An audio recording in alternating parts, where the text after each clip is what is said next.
Welcome, everyone, to the Voices of a Black Man. My name is CK James, and today I have the pleasure of speaking with Brian McNeill. The Voices of Black Men is a platform for Black men to be seen and heard, telling their stories through their lens. With society, they've put Black men in a box for hundreds and hundreds of years. Number one, being silent, which equals absent. And number two, being angry, which equals aggressive. The Voices of a Black Man is here to dispel the myth that all Black men are alike, that they're just men who happen to be Black. They are human first, and they come from different backgrounds, experiences. They have their own aspirations and dreams. So today we're talking to Brian McNeill about his story through his lens. I hope that you take time to just sit and listen, not comment, not combat, not think of something different than what he's saying, but just sit and listen. Now, Brian, are you here with us? I am super excited to be here with you. How are you, Sherelle? I am doing well. How are you? I'm fantastic, and I'm excited about this moment. I'm excited too. So let's just jump in. Let's do Tell it. us about young Brian. Where is he from? How did he grow up? Young Brian, born and raised in the streets of Brooklyn. Yes, I grew up in Brooklyn, New York, uh, Alabama Avenue, East New York section of Brooklyn. And if I was to think about my childhood, I'm the oldest of four children with three younger sisters. Is what I have. The only boy, three younger sisters, three pretty sisters. And my job was to be their protector. But I discovered a love of reading very early. And I discovered comic books very early. And probably from maybe the third grade, I was always considered the smartest boy. I was the smartest boy for the rest of the time. And by the time I was in the fifth or sixth grade, I believed it myself. So I would always get good grades. But at the time, though, the funny thing about that, even though I got good grades, I always got good grades because could listen well and I knew how to study, and it was important to me. In the fourth grade, I entered into a storytelling contest in Brooklyn, New York, for fourth graders, and I won for my borough of Brooklyn, telling a funny story.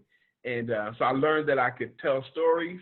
And by the time I was in the seventh grade, my parents, they used to like stand-up comedy albums.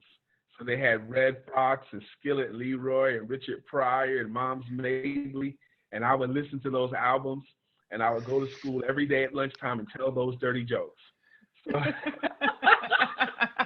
so I grew up telling stories, and but it was tough. We were poor, and but I became a really good basketball player too by the time I was maybe seventh grade. So I was really, really into basketball, and that's all in my neighborhood, all the good kids played sports and the bad kids did drugs. And the drugs at my time was weed and crack, so, but I didn't want to do that. I thought I had a future ahead of me. And so I played a lot of basketball, yes. Gotcha. So your neighborhood in Brooklyn, was it a mixed neighborhood, primarily Black neighborhood? How'd you grow up? My neighborhood was primarily Black, Muslim, and Puerto Rican. That's it. The building I lived in was all either Muslim or Black. That's it. Okay. And kids played together. No white people in my neighborhood. None. And I was talking to my wife a little while ago. I had no Black teachers until middle school. Okay. Really? Yes, none. They were all white people. So it was very, very interesting growing up like that. I remember distinctly remembering, I couldn't wait till we got to the slavery section of the history books, because that's the only time they ever talked about anybody Black in school was slavery, even though I hated the institution of slavery, but I wanted to hear something about Black people in school. And my education process never stopped, so I loved learning more and more about usins, Yeah. Wow. So who were influences for you growing up? Who were influences in your life? Probably my Uncle Jerry first. He was the pastor of the church I attended, the Mercy Seat Baptist Church in Brooklyn, New York. And he's one of those old school Baptist preachers with the hot and the handkerchief and the and he played guitar and he sang. Every song that we sang in church had a lot of soul to it. That was Yeah. growing up in the 70s, all that soul music, all the gospel songs, all the hymns had a soulful twang to it.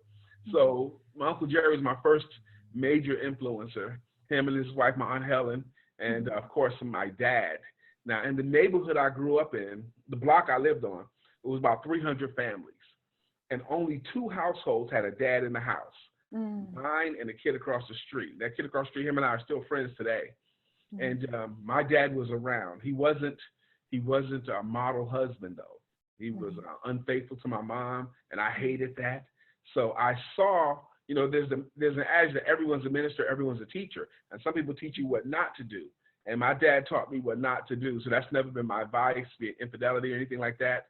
And but I lost my dad, big, strong, muscular guy, but drugs and alcohol got him, and he became a small man with little teeth, very little teeth. And it was just crazy to watch that happen from him. Wow. Now you talk about you went through all of school in Brooklyn. Yes, Brooklyn. Yep. Okay, and Until so my during senior year in high school. through to your senior year in high school. Yes. And by that time, my mother moved to Durham, North Carolina. I did my senior year in Durham, North Carolina. Got you. Okay, got you. So and you talked about good kids playing basketball, bad kids more so into drugs and in the streets. How growing up in your neighborhood, even playing basketball, you still had to kind of deal with what was happening in the neighborhood, right? Because you had to walk to school or walk here, walk there, that type of thing. So how was it that you were able to continue to stay on the straight and narrow and not get caught up in any of those things? I'm sure you had friends that were part of both sides. Yeah. I definitely had friends on both sides. In New York at the time, basketball was year round. It's not just during basketball season. It's summer, spring, all year round. You get lots and lots of jerseys because you're on lots and lots of teams throughout the course of the year. And I learned, maybe by happenstance, to always rock with just one buddy. I always had one close friend with me and that one guy. And it had to be someone that was moving like I'm moving.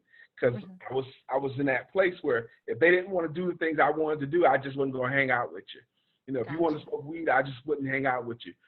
And they used to call me, I had a crazy nickname back then. They used to call me crazy nicknames and all that stuff.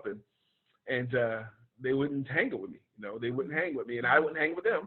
So I would just go through them. I was cool with everybody. I had to fight a lot, and I discovered that during the fight, I never got hurt during the fight. I only hurt afterwards. So I was courageous fighting, I would just get into it. Oh, wow. Did you say that some of the people saw your potential? Because you talked about being a smart kid. Do you think that the neighborhood saw your potential and so they kind of protected you from certain things or helped you along the way? Sure. One guy in particular, he was probably the most popular kid in the neighborhood, but he befriended me, Now, he went to the other side. He went to the drug side, but he wouldn't let too much happen to me, because he liked Brother Brian. He thought I was smart. I was always articulate because I read a lot. But it was probably the first time I really realized that I had something within me. I was in the 7th grade, and my English language arts teacher told me that, Brian, you have the most potential I've ever seen. And he told my mother that your son could be anything he wanted to be in his life. Now, at that time, because I had done a few things, I had kind of gotten full of myself by the time I was 13, and I wasn't listening to a whole lot of adults. I wasn't. I thought I was smart and all that stuff, and I was making a lot of mistakes because I was trying to raise myself. I was sure I knew more than my parents did until I got older. So I was making a lot of mistakes. I got to the place where I wasn't really sharing a lot of what I was doing. I was just into myself. And but when he said that to my mother, it kind of like, and then I just caught myself like, wait a minute, maybe he's right. Maybe this ain't all it is, So it opened up my mind that I could probably become something. I want to go down a path that you talked about a little bit, if you don't mind. And that was about your dad and watching the drugs and alcohol kind of take him over. And we know kind of in growing up in the 70s into the 80s, drugs was really rampant, especially Yes. you talked about cocaine, right? It was really, really rampant during that time. Um, for you, what lessons did you learn from your dad during that time? Good, bad, and different. My dad was he had a couple of things that made him wonderful as a dad. Mhm. He was a protector of his Mhm. children in the neighborhood. Like if you scared me as a child, my dad was going to get you. Okay. So, and I've seen him do that. One drunk man scared me one time, and my dad said, let's go find him. And we went and found him, and my dad grabbed him by the throat, slammed him up against the fence, and told him, that's my son, don't you ever. And people Mhm. knew. So he was my protector that way. Mhm. Um, but as drugs and alcohol took over him, I got a chance to see a different side. He became very, very short tempered. You Mhm. know, Mhm. he wasn't faithful. He would be gone from the home 2 and 3 days. Found Mhm. out he had girlfriends all over the place, and and he was very proud of his looks. But Mhm. it just disgusted me that he Mhm. put so much into his physical appearance and wasn't faithful to my mother. So Mhm. I hated how that felt, just watching that growing up.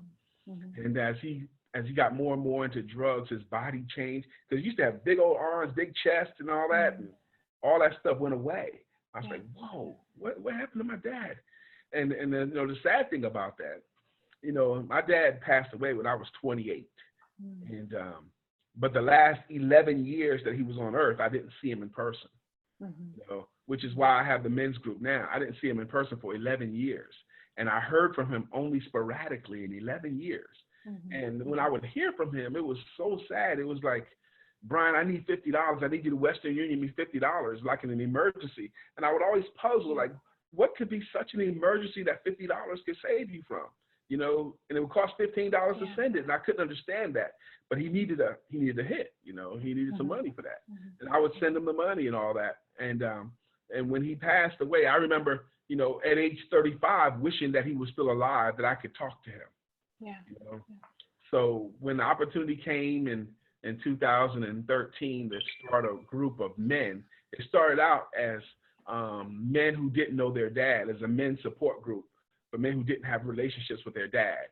Now, I had Mhm. more of a relationship with my dad than the other men in the room. It was 18 of us the first meeting, but I got the mission right away, because men who don't have great relationships with their dad really should, they spend the rest of their lives trying to find themselves. They're trying to Mm. figure out who they are, especially if they had little or less or no relationship with their dad. They spend their whole lives trying to Yeah. discover who they are.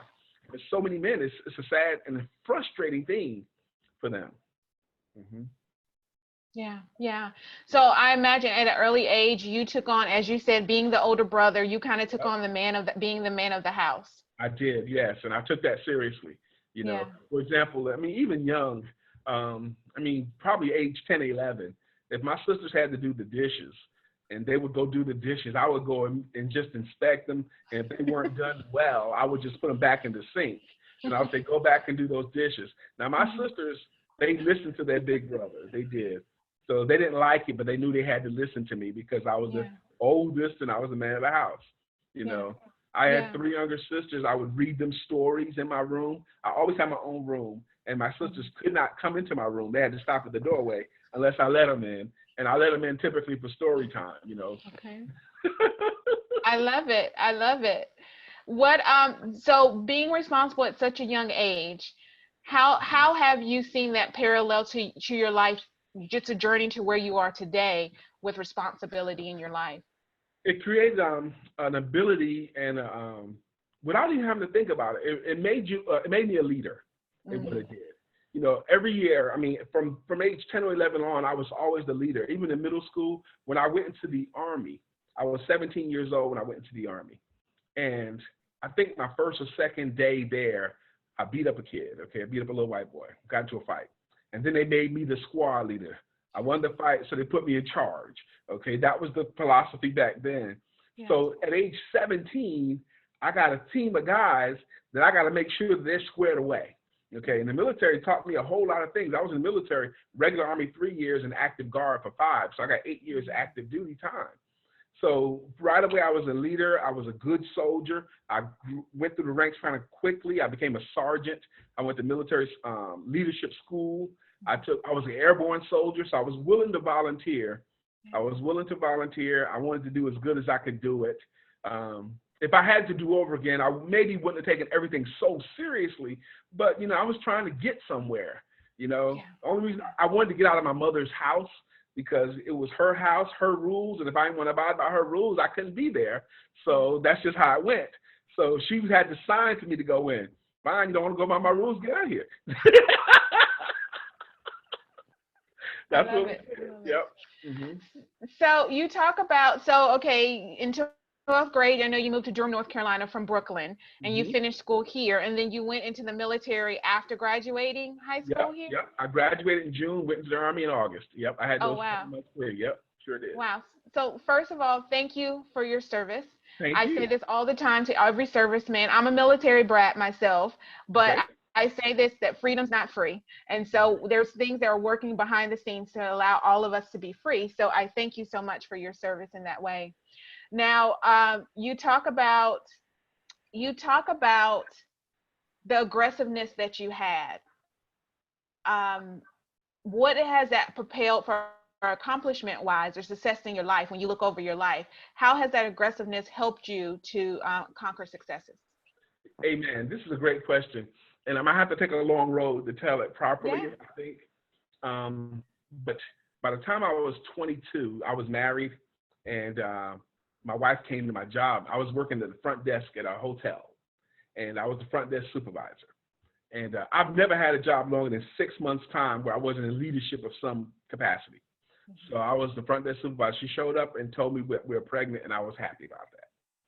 But I realized I needed more money than what the hotel was paying. And people have been telling me for a long time, you probably be good in sales, Brian.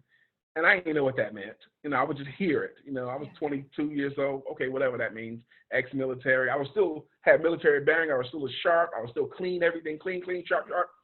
But I didn't know what it meant to be in sales. But I saw an ad in the newspaper, entry-level sales. And I figured I'm entry level. And they said, we will train. I figured that was fine. And I ended up taking a job as a straight commissioned salesperson. Straight commission. And if you don't know what that means if you don't sell, you don't eat. You don't get no money. Okay? Mm-hmm. But the sales manager at the time did a great job of selling me on the opportunity. And Sherelle, I was horrible at it for like 8 months' time. Okay? I couldn't do anything. I was the worst man. They had this thing, sister, called the leaderboard. Okay, and every month the top salesperson's name went on top of the board. Then the second place went second and third, all the way down to the 15th. And my name was always at 15. Sometimes it was at 14. And the training program consisted of hang in there, you'll figure it out. We were selling home improvement. We had to go to a client's home, measure out the home, and sell there. And they operated on a one-call system. If you don't close it that night, you never get a chance to go back. So it had to be one call closing. That's how they operated. But I was terrible at it, and I was suffering. And they would advance me money. And I was getting deeper and deeper into the company just to keep my lights on, just to keep gas in the car. Until one hot August day, I ended up in a used bookstore, and I ended up, by providence, finding a book on sales, How to Master the Art of Selling by Tom Hopkins. And that was my first book on sales. I bought that book, and it became my de facto partner. But page 4 of that book said, why you can't fail in sales. And at that time, I really needed somebody to tell me why I can't fail. And the premise was, if you will do the stuff that you're supposed to do when you're supposed to do it, you can't fail in it. But I didn't know what I was supposed to do, so I started turning those pages, doing what it said to do. And then I finished that book, and then I picked up another book, Zig Ziglar's Secrets of Closing the Sale. And I learned some stuff about that. And then the third book I got was The Greatest Salesman in the World by Og Mandino, a little thin treasure, because it does the best to get you mentally prepared to be great. It don't teach you nuts and bolts. But I think those books started me off. And by my own count, I've read more than 700 books on how to sell and self-improvement and how to manage salespeople. But as I was turning pages, my sister, my name came up the leaderboard. And then I got to the point where I was the best. And I started to dress nicer. My car became better. Our home became better. I felt like they had a salesperson a month parking spot. Okay. And I felt for at least 6 months a year, that spot is mine. The rest of you guys can battle for the other 6 months. And then I became the sales manager. So, but I wanted to keep selling too. So I had to do a sales training in a meeting Monday through Friday from 9 till 10 every week. So I would read in the morning, and whatever I read, I would teach that day. So it was unwittingly, I was doing one of the 7 habits of highly effective people, because highly effective people teach what they learn right away. So I would study for 30 minutes to an hour, then go and teach what I just studied. And I did this for years, 12 years I was in this game. And all this teaching, and then I started getting belly shots. People would say stuff like, Brian, that's the best sales training I ever got. Where's your book? You can quote all these other books. Where's your book? And I didn't have a book. And it was like aching at me and gnawing at me. So I became the corporate sales trainer. We had 17 offices. So my job was to go from office to office to office between North Carolina and Virginia, teaching people how to sell. And I did that for many years under their umbrella. But then I got the urge to open up my own company, and I did. It was called Rhino Sales and Seminars, opened up in 96. And I made a lot of money, and then less and less and less money till there was no money. And then I had to go back into a real job because I had a wife and a mortgage. And then the bug would hit again. It took me 4 tries, Sherelle, to make my business stick. Wow. I know it was a long route, but Yeah, no, but it shows the aggressiveness that you had, because I think we always think, especially when we talk about Black men, we equate aggressiveness to be a negative thing. And it could be something that propels you in your life to better, right? Of just being aggressive and going after it. So reading the books and going after certain things that you saw that you wanted. Yes. Reading the books, listening to the tapes, going to the seminars. And some of the books are dreadful, but as long as I could pick up a nugget. And I felt like I felt like I could outstudy my financial situation. That's what I thought I was doing. I could read myself up that way. There was no one else that could teach me stuff. So these great trainers and great people, to include Les Brown and Tom Hopkins and Zig Ziglar, they became my de facto mentors.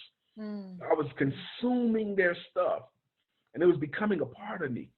So that's what happened. Wow. So I want to take a step back. Thank you so much for that. I want to take a step back and then move forward. Okay. So when's the first time that you realized that you weren't just a young man, but a Black man? And what did that mean to you? I have to go to my relationships with police. And I've never really had a great relationship with police. As a Black man, I was harassed by police since age 13, I feel like, without doing much. I learned very young that you don't have to do much to be targeted. Now, in my adult life, I've had many incidences where I feel like driving while Black, walking while Black has been problems for me. And some of them really, really hurt, Sherelle. They really, really hurt. There was one time a few years ago, I'm in my 40s a few years ago. I got my son with me, my 10-year-old son at the time. So it was 7 years ago. He's now 17. And I'm about to go give a speech at a country club, okay? I'm the speaker at a country club. So I'm in a suit and everything. My son's in the passenger seat. So we pull onto the property, and I look at the signage so I can determine where to go. And I'm reading the sign. It's reasonable to slow your car down. I read the sign. No one car around me. Whoop, whoop, police, okay? Flashing lights and everything. They pull me over. I'm like, what the heck is this? So license and registration. What are you doing here? I'm speaking at the club today. And he wants to waste my time. And he's talking to me any kind of way in front of my son. So he takes my license and he's holding me up.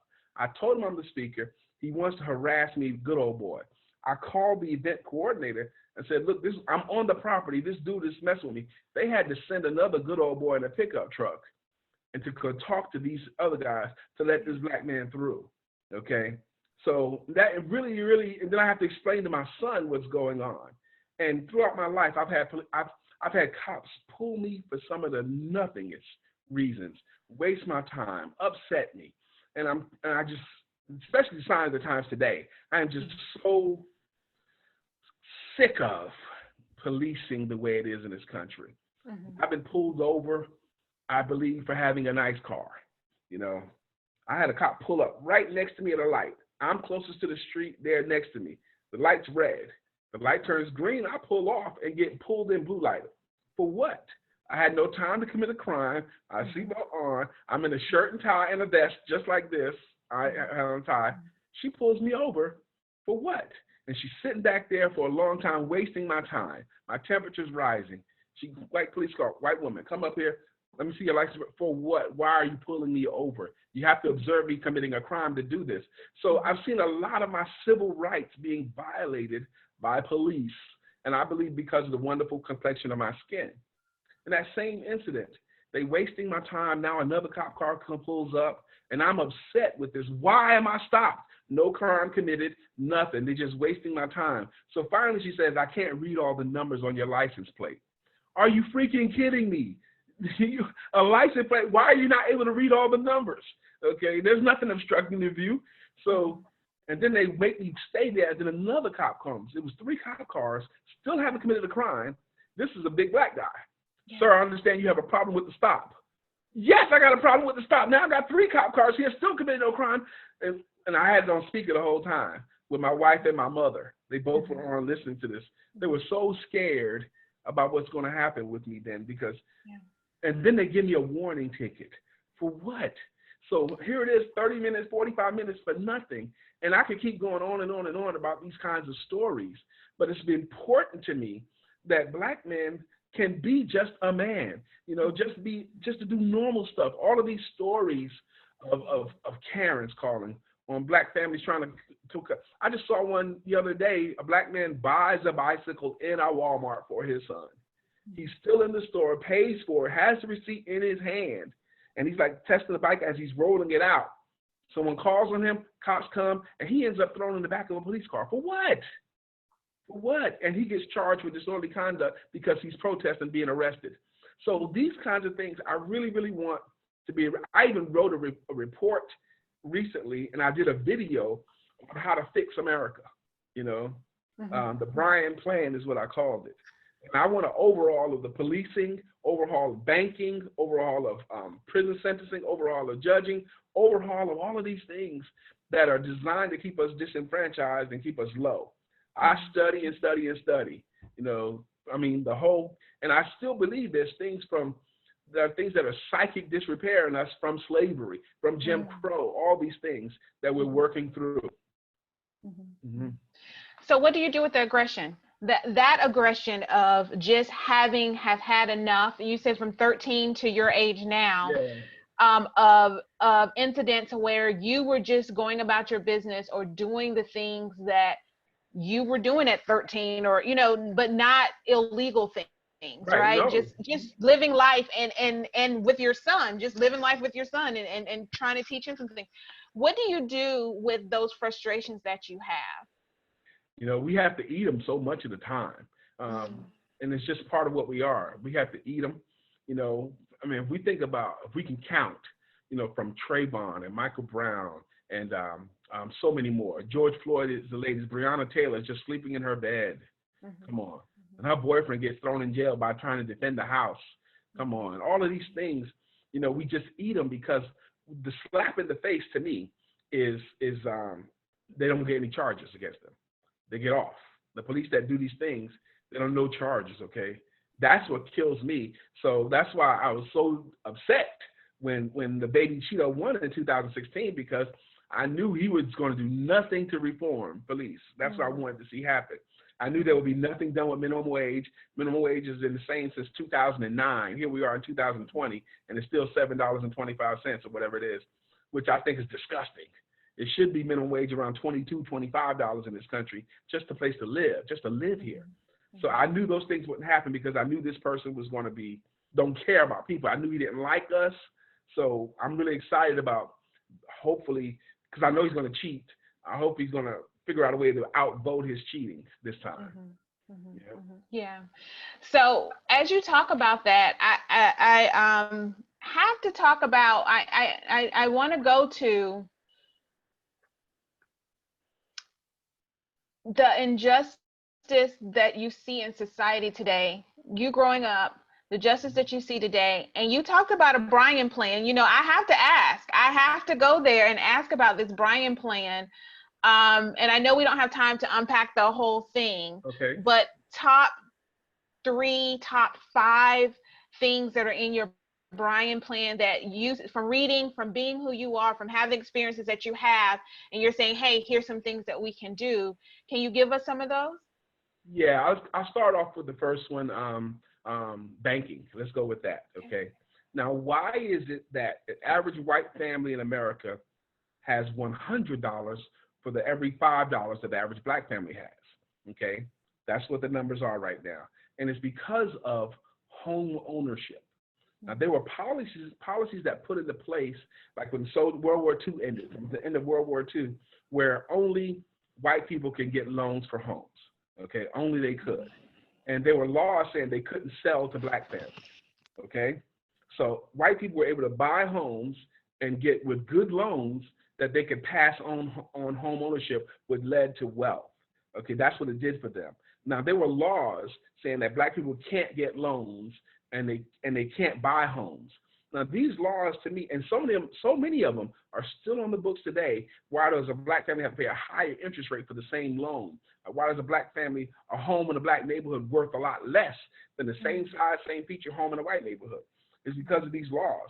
So I would start there, because that would start those laws that are not fair across the board have to be eradicated. The whole policy of redlining based upon where you live or the ethnicity of you, those things cannot be legal anymore. Okay, we have to stop that. Also, punishment and crime laws. First off, we have horrible, horrible drug laws in this country. Okay, cocaine, you can have a lot more cocaine than you can have a crack, but you get 3 times the sentence for crack. You hear many, many of these stories, and they all hurt me, where a black woman committing the same crime as a white man, but she'll get 20 years, and he'll get a slap on the wrist or probation for the same crime.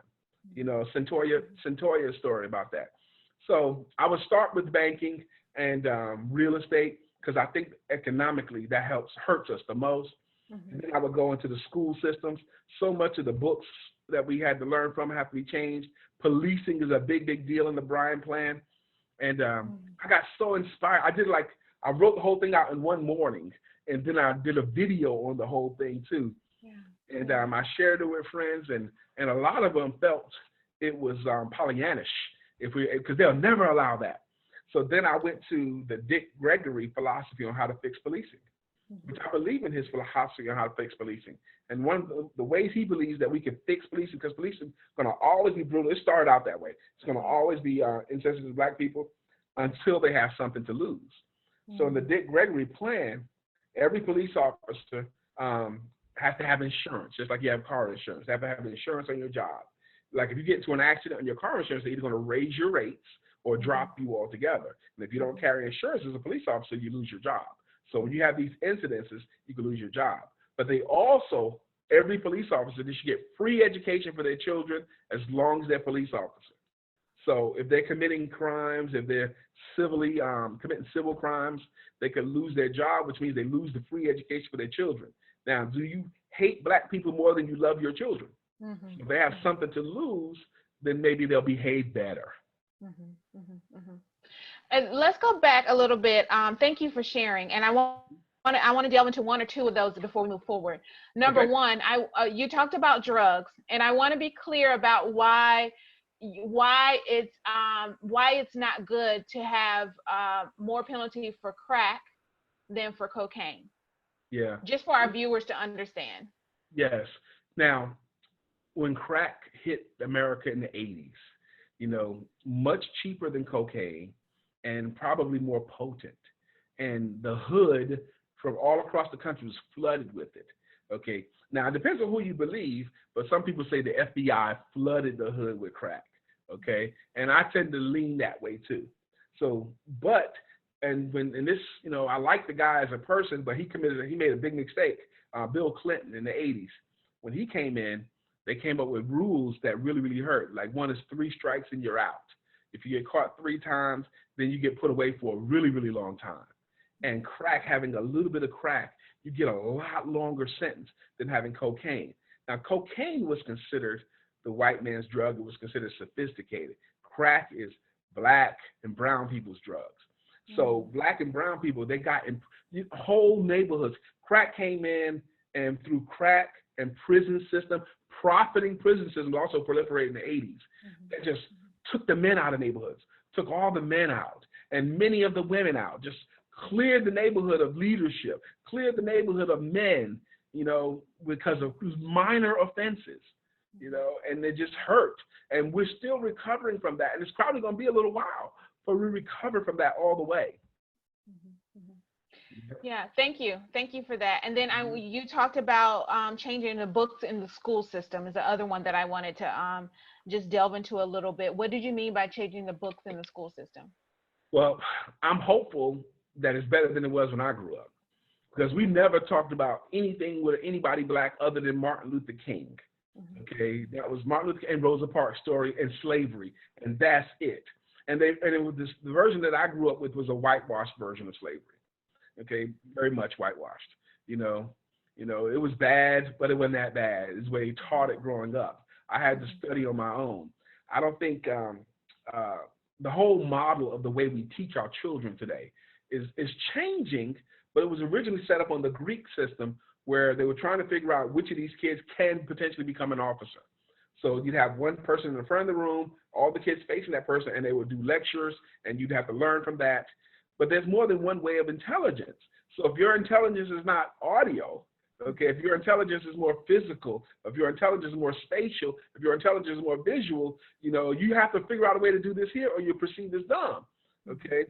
So it was designed to fail 70% of the people. They don't fail 70% of people now. We push them on through. So we need to change that whole model and let more of the different ways. There are multiple intelligences, and I want more of our children's intelligences explored, especially younger.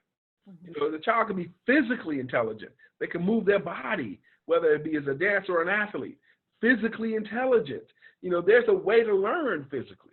You know, touching a thing, putting your hands to it. So I really think we do a horrible job of educating. I'm actually encouraged. This might be one good thing coming from COVID, because we're having to embrace technology to teach our kids. Now, I don't like that it makes parents have to be the teachers, but if they could figure out a way, because my son, when we got locked in, he had to do all his classwork online, his grades went up. He scored better on tests, you know. Now, he didn't have to get up and be at school at 7:30. He would get out of bed at 10 or whenever he was ready and just do his schoolwork online. And they ended up getting better grades, you know. So I think there's going to be a good thing to come out of that. Yeah. Thank you for going through the Brian plan for us and delving into a couple of those things. I'm intrigued. I'm very much intrigued for anyone to sit down and think about those things and then write them out and share them. I don't care who you are, you know, to just have some, hey, this is a plan. It may not be 100% of everything, but hey, I think that this could work. I'm sitting down and I'm listening. I want to know what it's about. I'd be happy to share it with you. I would love to read it. Now, I want to move from there to, you mentioned your son. And I know that you also mentioned earlier a program called Men that you started for those who didn't have it started out of fatherless men to be able to have that support for each other. And I'm sure it's grown past that.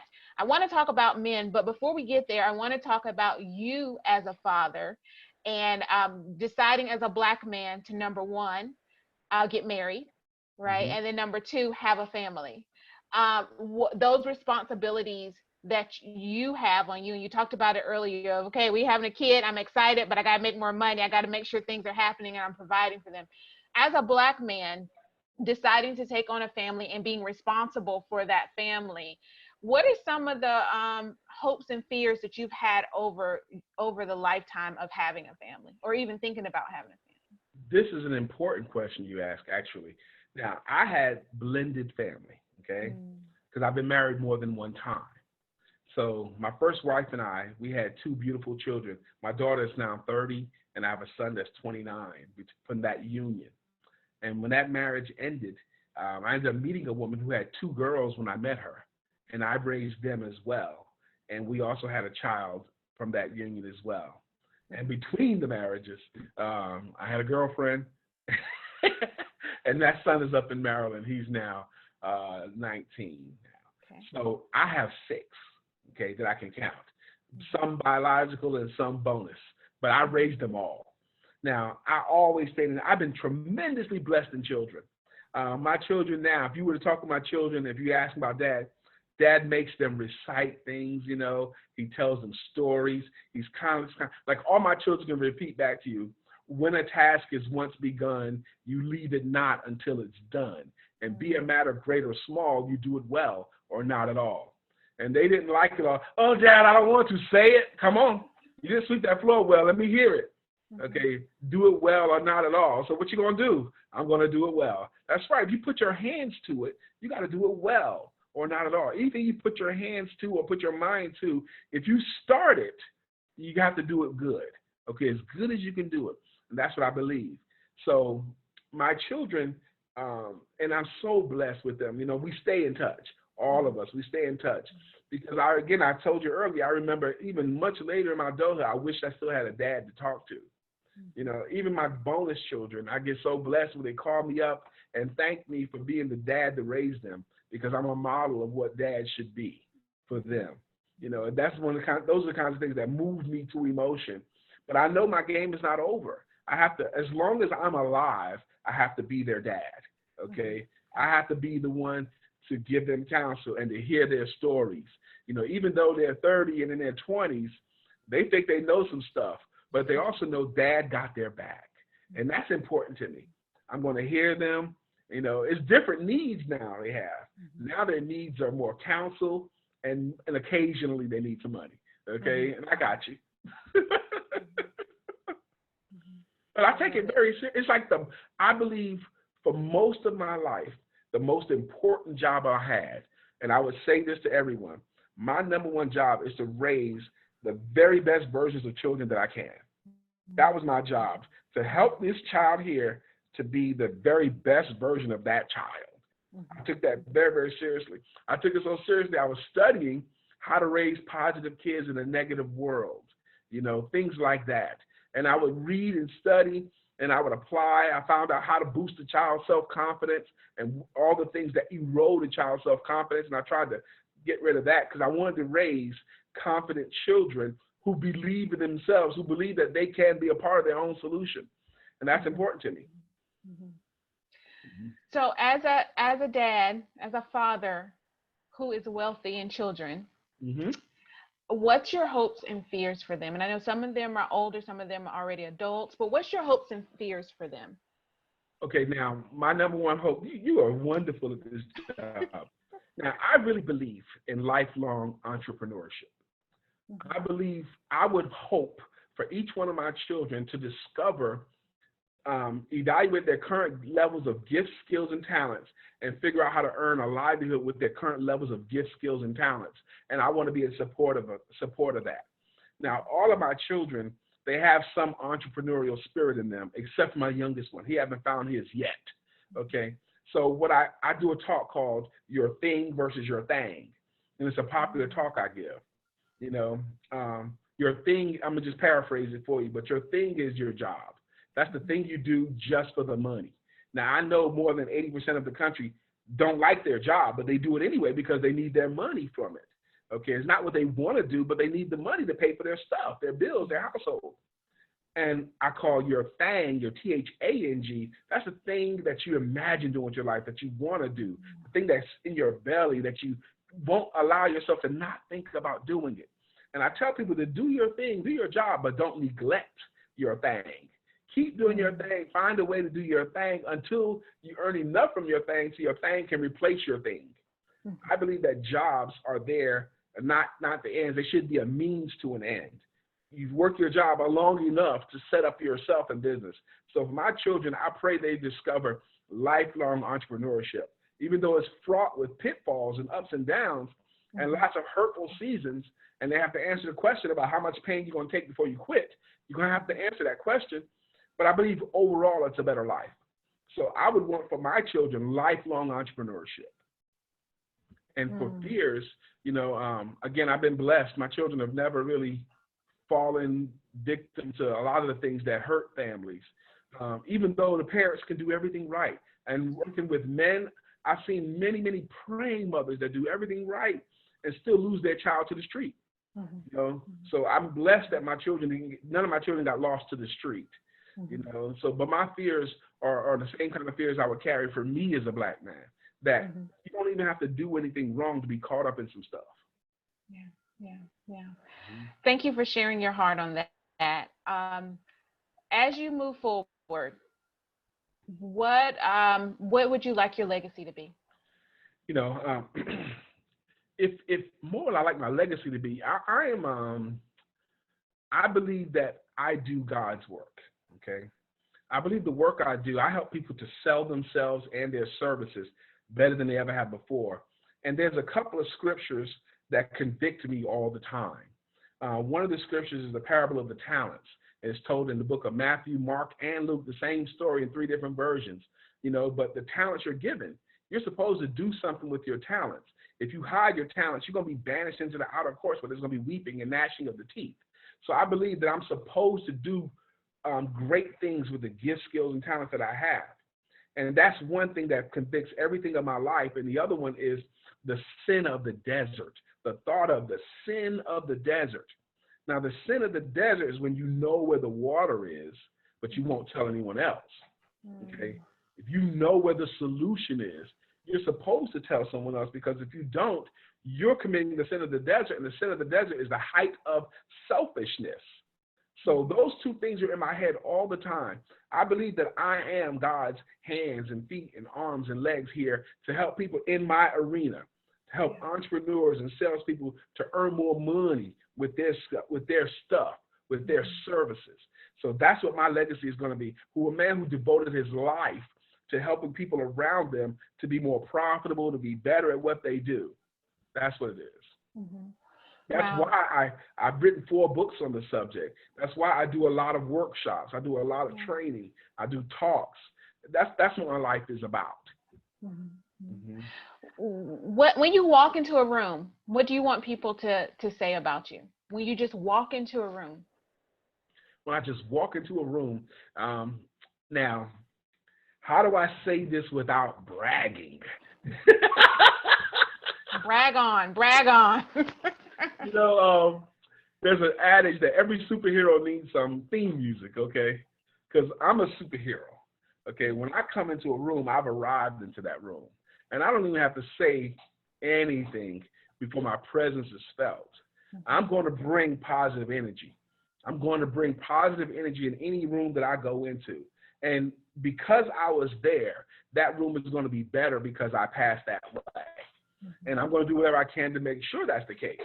This situation is going to be better because Brother Brian passed this way. So when I walk into a room, I want them to see, oh, goody. You know, some people bring light. You know, some people take light. And I like to believe that I bring light into any room that I walk into. Have you ever accomplished or done some things that people were amazed of because of your skin color? Wow. Amazed of because of my skin color.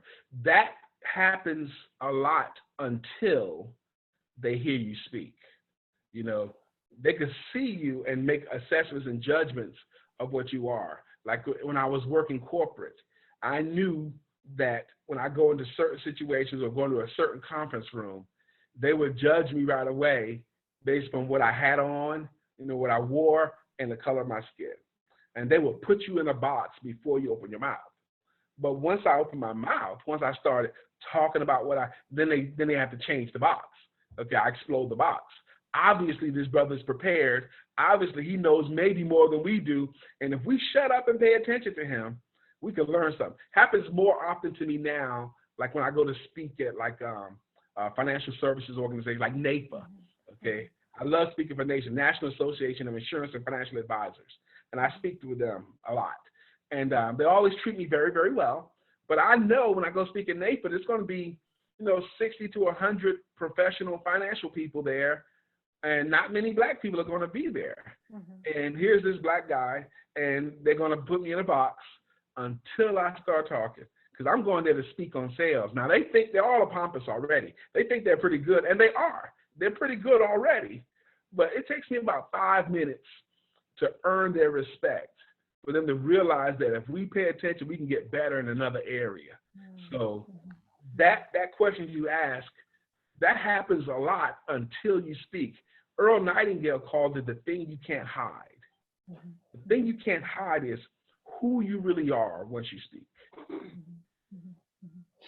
So if that's the case, then I have this question for you. Okay. So do you ever feel like in some rooms that you walk in where there's not a lot of African Americans or Black people, that you carry the weight for Black people as a whole in that room? Absolutely, I do. I don't like it having to represent the whole race, but I'm willing to, because you don't have a choice. Okay. We all do. As Black people, when we leave our homes, we are representing, and we don't like it, because there's a lot to bear. It's a lot to have to carry. But when you leave the home, you are representing our race. You know, comedians have made jokes about this for years. Watching the news and you hear something crazy, you know it's going to be one of them. If you hear something stupid crime, it's going to be somebody Black, okay? You know, ha, ha, ha, that's very funny. And the reason why it's funny is because you know there's an inkling of truth in that. So I do have to represent every time I leave the home. I can't be caught doing something crazy. I've got great pastors in my life who've let me know over and over again in their own ways, be careful where you go, Brian, because you don't know who's seeing you, you know, who's watching you. And I've been wonderfully surprised by people who tell me maybe after the fact or years later, brother, I've been watching you for years. You know, you've been my mentor for years. I've been modeling myself after you for years, even though they never told me. You know, I have a neighbor here whose son just walks by every now and then, and she came by and told me, my son thinks the world of you. Now, her son has never talked to me. He never talked to me, but he saw me sitting out on my porch, you know, enjoying a cigar or reading a book or drinking coffee, and just whatever it is, my demeanor that he saw that as a model. And she goes, my son talks about you, you know, really? Now, I want to talk to her son now. I would love to invite him on my porch and hear the man out, but I haven't yet. But his mom told me whatever he's seeing in me, he likes it. When because you brought that up about the neighbor, which is amazing, let's talk a little bit about men. I just want to know a little bit more about your group, men, and I know that's an acronym. Yes. What is it? MEN is an acronym. It stands for Male Empowerment Networks, and it's a discussion group because men need men. And we need a place to get some stuff off of us because men tend to cry in the dark. And what I tend to do is create a safe space where they can be transparent with each other. You know, over the years, my sister, I've seen a lot of amazing things happen in the men's circle. I've seen many men cry. I've seen many men yell. I've seen many men get angry. And I've seen many men help each other out. I've seen men help each other with a place to live, with employment. I watched one man take shoes off of his own feet, his own sneakers off, and give it to a 16-year-old kid who happened to be wearing his grandmother's shoes because his mom threw him out and wouldn't let him have any of the shoes that she bought. So he ended up wearing his grandmother's walking shoes. So I've seen amazing things happen, and I know that men need to get some stuff off of them. There's a lot of organizations that do a lot of different things for men, but our group is a discussion group. We talk it out, is what we do. That's amazing. And frankly, I'm going to always keep it going. I need it too. I need to be around the Association of Men. One of the benefits, again, of COVID, we only had the men's meeting where you came. You had to come in to the room. You know, it's twice a month, and for a couple of years, we had it 4 times a month. You know, because I was doing it in 2 cities, in Charlotte and in Greensboro. The first and third of the month was in Charlotte. The second and fourth was in Greensboro, North Carolina. Keeping these things going. And but now we just do it twice a month. But now we do it online, and that has allowed people in New York who've always wanted to attend can now attend, and in Florida and wherever else. Now we can have more people in. Same meeting, we still get to see each other. It's in a private Zoom, you know. But now I can open it up even more for more people. Yeah, And so when you talk about it being men, is it just black men or is it all men? It's designed to set up where all men are available, age 12 and up. All ethnicities are welcome. All races are welcome. Even people, all faiths are welcome. Even people who don't profess any faith at all. Now, Sherelle, I will tell you, we float between diversity and all black men. It seems like for seasons I'll get white guys in there, and then they'll go away, and then it's all black. Okay, and then it'll be all black for a while, and then for a season to come, and then more white guys will come in. I've not been successful at getting any Latino men to stay or any gay men to stay, but they'll visit, you know. And the way I look at this is whoever shows up, we feed. Okay, so the white people that come, they typically say because nowhere in their world they get to hear these kind of conversations. These kind of conversations. They never talk about this. They never even hear these kind of conversations. Because we keep it very, very real. We keep it very, very transparent. All the men get to say anything they want to say, and they could use whatever language they want to use in the circle. Okay? But if somebody asks you something, you're going to have to deal with it like a man. You know, you got to answer. And we make sure that goes on. I police every meeting myself. I run it myself. And it's just an important thing I see. Wow, that is important. And I asked the question of all ethnicities because it goes back to kind of the basis of what the Voices of Black Men is about, is that men are men. Everyone's human. Men are men. Everyone, it doesn't matter your race, your ethnicity, you have a lot of the same issues of trying to protect the family, trying to provide for a family, just trying to be a man, that's an outstanding citizen, and being able to just be a human, you know, in the world. That question comes up a lot. What does it mean to be a man? Recently, it's coming up a lot, too. What does that mean? You get 10 men in the room, you ask them all, what does it mean to be a man? You get 10 different answers. I think even the stuff that we used to say to our children, when a child gets hurt, be a man or act like a man, I think those things hurt children today because if they don't know how, or they think a man's supposed to just not feel nothing and hold it in. We have got more diversity lately, particularly because of George Floyd, because the white men that are coming, they come with the right spirit. They want to figure out how can we interact better with the races. You know, it probably won't surprise you, but it surprises other people that even today in 2020, some white people have had no idea this was going on. They had no idea that police were doing this to black people, even in their 50s and 60s. Really? Had no idea this was going on. And you wonder, how could you not know? How could you not know? Because we're not in their circle. They're not trying to be in ours.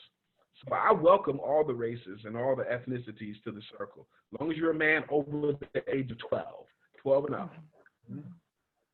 Wonderful. Thank you for sharing that with us. Now, I have this thing that I call a kind of a quick rapid fire of questions. Okay. And I don't know, are you game? Awesome. I promise it won't be too bad. I promise. I'm ready. Too bad. So, favorite food? Pasta. Any type of dish? I make a killer chicken penne pasta, but mostly pasta. I think that's my demon. Okay. Favorite ice cream? Pralines and cream. Pralines and cream. Where does that come from?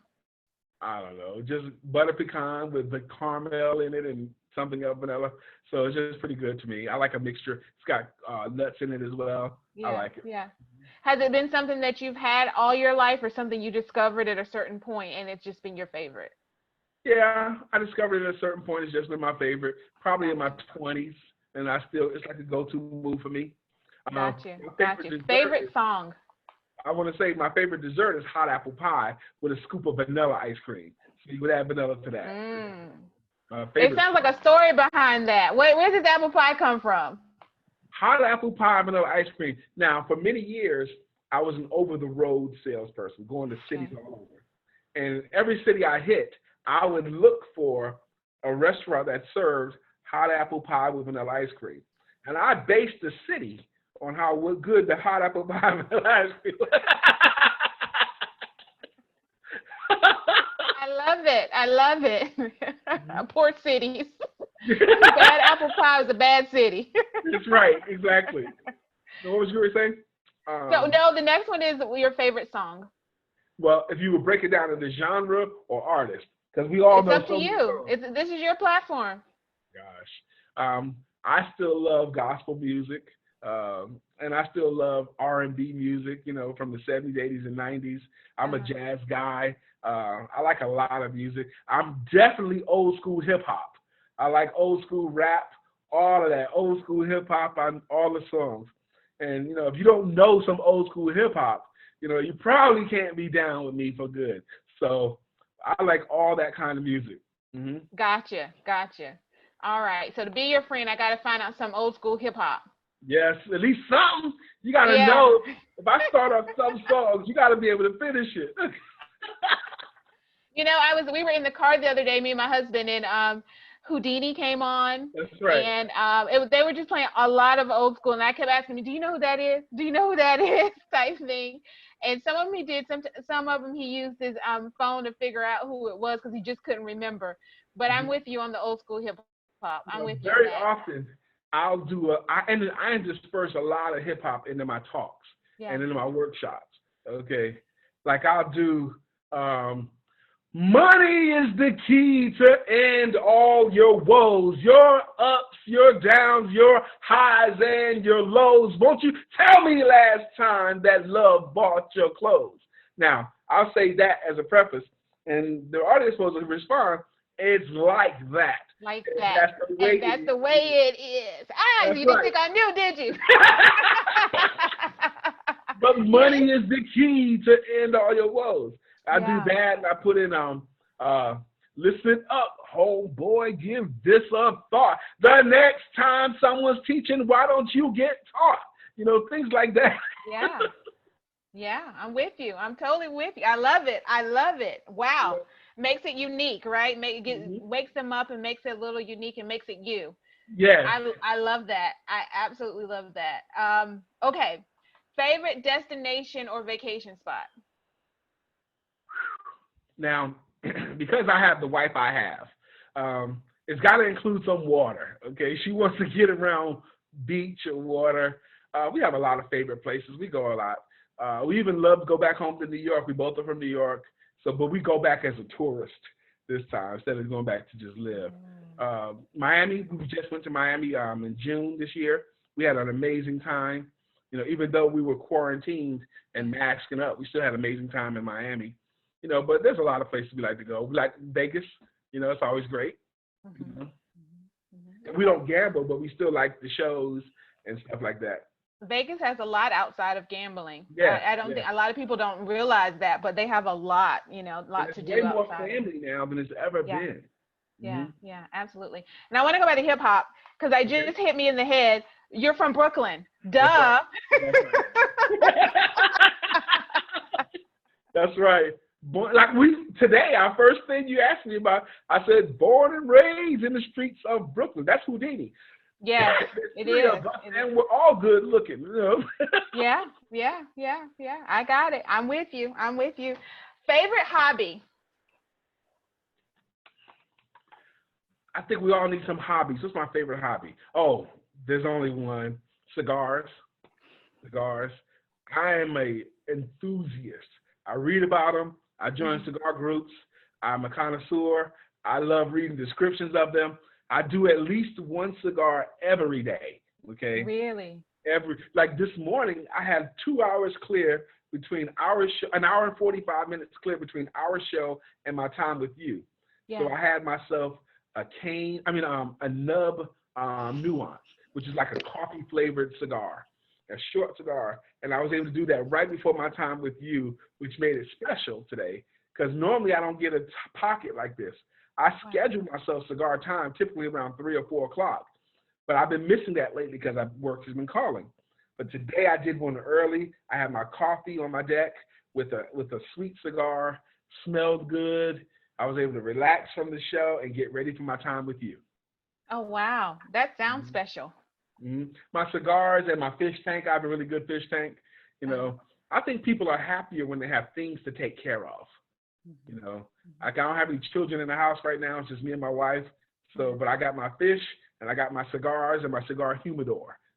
Oh, all right. I love it. I love it. So now that ends my rapid fire questioning. See, it wasn't Okay. too bad, right? No, it was good. It was good. You survived. You survived. Um, when I look at between you growing up and, and you today, when you look back over just all of that time and you look at society today, what thoughts come up for you? Wow. From the time I grew up, um, things about, some the well-intentioned advice you get that is not good. Okay, that is bad, but it might be well-intentioned.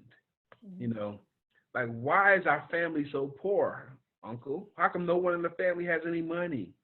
Well, young man, we have to suffer before we can have any money, and that's the counsel. We have to suffer first. And I can't get these things out of my head. I remember them, but that's not the case. We have to learn to earn. That would have been better counsel. If we learn to earn, if we learn how money works, if you want more money, study money, because really money is all around you. You just got to know how to get yours. There's a law of abundance. The things that you want is all around you.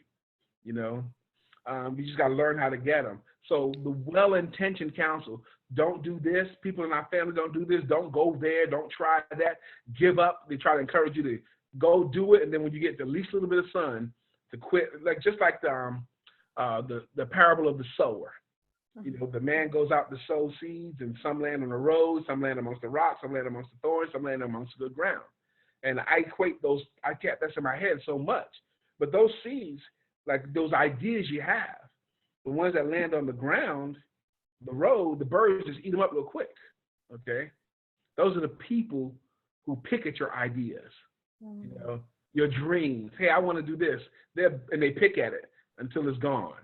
Those are the birds. Okay, and then the seeds that land amongst the rocks. The ground is pretty good there, so the seeds take root fast and they grow fast, and they encourage you quick. But when the sun hits those new grass leaves, the sun hits them, they scorch and die. Those are the people that encourage you to try, but you get the least little bit of heat on you. They encourage you to quit that and come back and get a good job. I can get you back on at the plant. Okay? They encourage you to go try, and they encourage you to quit. Those are rocks. I call those the rocks kind of people. And then you got the thorns. Now, those are the people that have really good ground, and they could help you if they wanted to, but they're selfish, and they only want to help other thorns. So if you land amongst them, they'll try to choke you and kill you. Get out of here. This is ground for just us, even though they could be helpful. And then you got good ground, where you take seed, you grow, and you bear fruit. And those are the people who realize that there's plenty good room. And your success does not detract from their success, and they still want to see you successful. And I think the shortcut to getting around good ground is to become good ground for somebody else. And then you get your good ground around you. Wow. You talk about entrepreneurship, and I'm a firm believer that everyone should have a side hustle. I don't care who you are. No matter what you're doing, no matter what job you should have a side hustle. As a woman, I believe that women definitely should be able to make money anywhere, anytime, for their kids, for themselves, and then, but men as well. Just as people, we should be able to not be held to what limits the job puts on us. You talk about now is a great time to sell. We were talking earlier, and you said something to me that I just want to talk about real quick as we're closing. Now is the best time to sell more than ever. Can you explain that to me? Well, embracing technology. My income's gone up during the lockdown. My wife's income has gone up because we have more of a captured audience, and we teach more using Zoom. We do more workshops using Facebook Live and different platforms.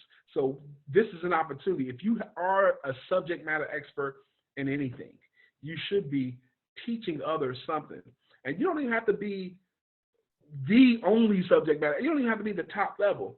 I go back to the Rudy Huxtable theory. You remember Rudy Huxtable from the Cosby Show?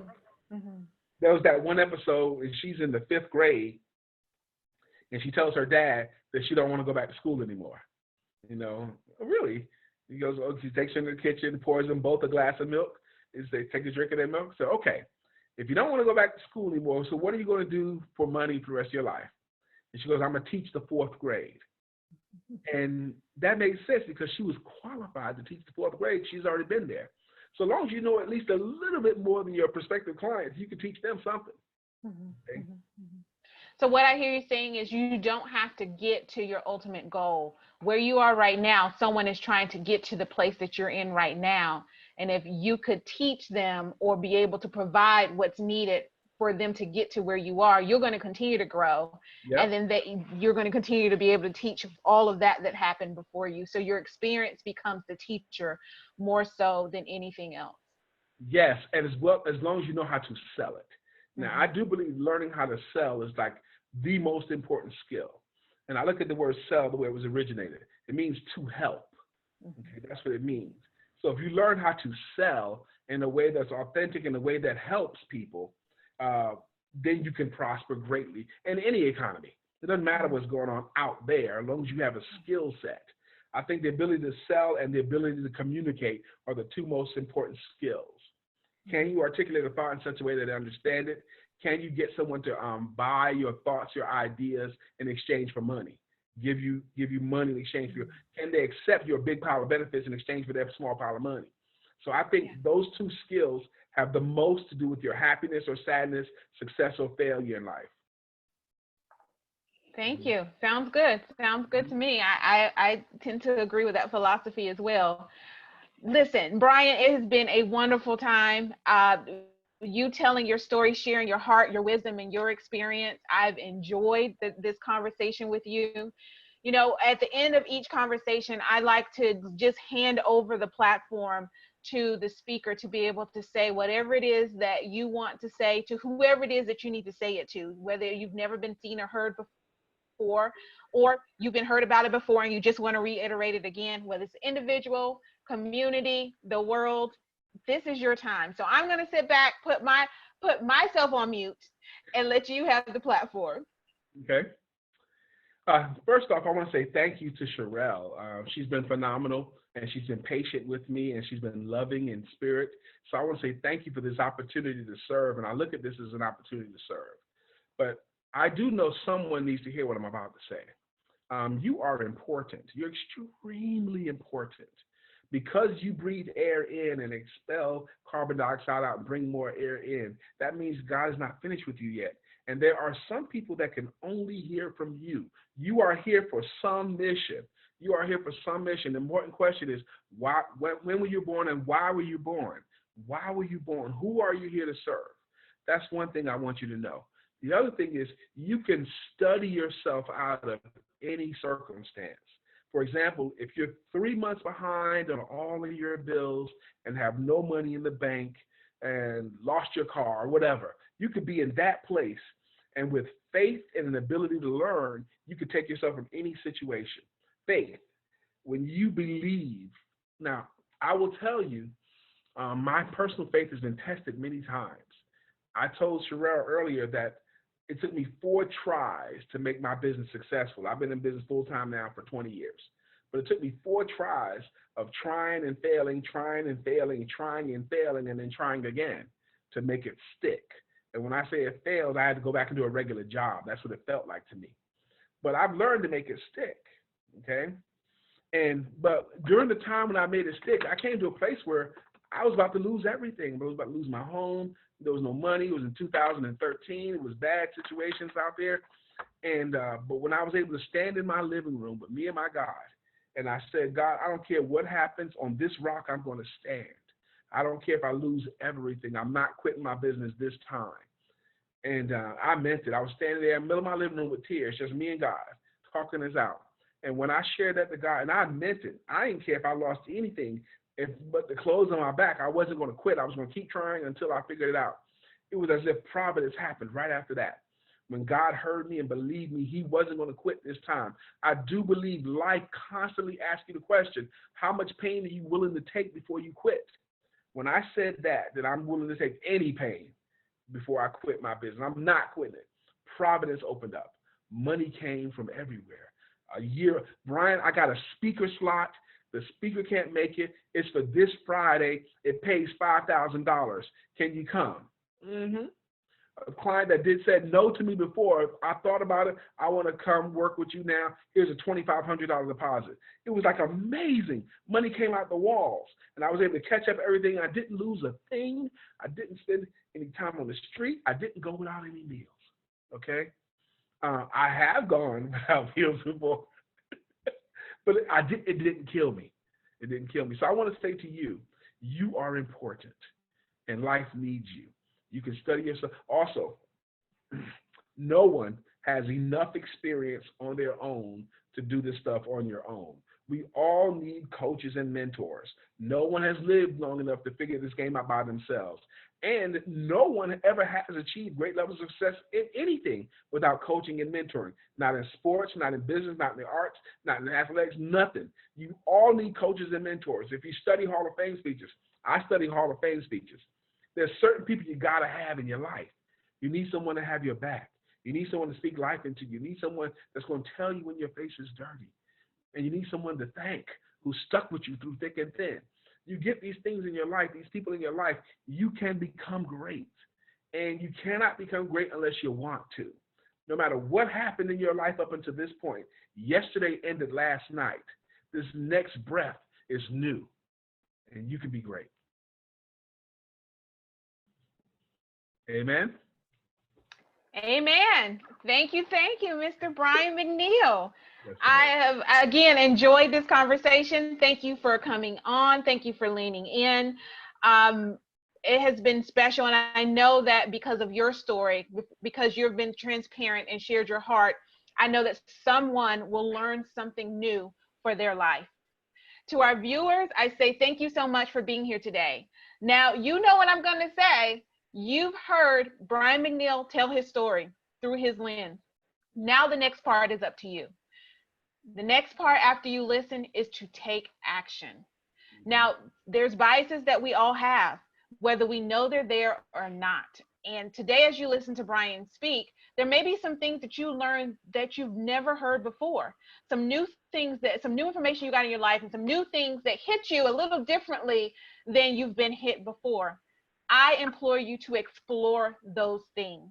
There may be biases that you don't even know that were there. I implore you to do exactly what Brian said, to go out and read, to get more information in whatever topic, whatever area that may be. More importantly, I implore you to have more conversations, because it starts with the conversations. If we don't know, we only know what we know. So when we don't know, we have to find out. And when we find out, then it's up to us then to take the necessary actions. So I have to change me first, and you have to change you first. And if we start with us first, guess what happens? We then impact our family, our community, the nation, and the world. So we all have a chance to make the world a better place for each and every person, no matter what their skin color could be. Because at the end of the day, we are all one thing, and that's human. Amen. I'm CK James. This has been The Voices of a Black Man. And tune in tomorrow, 12 p.m. Eastern. And we'll see you then. Other than that, have a wonderful and blessed day. Take care. Bye.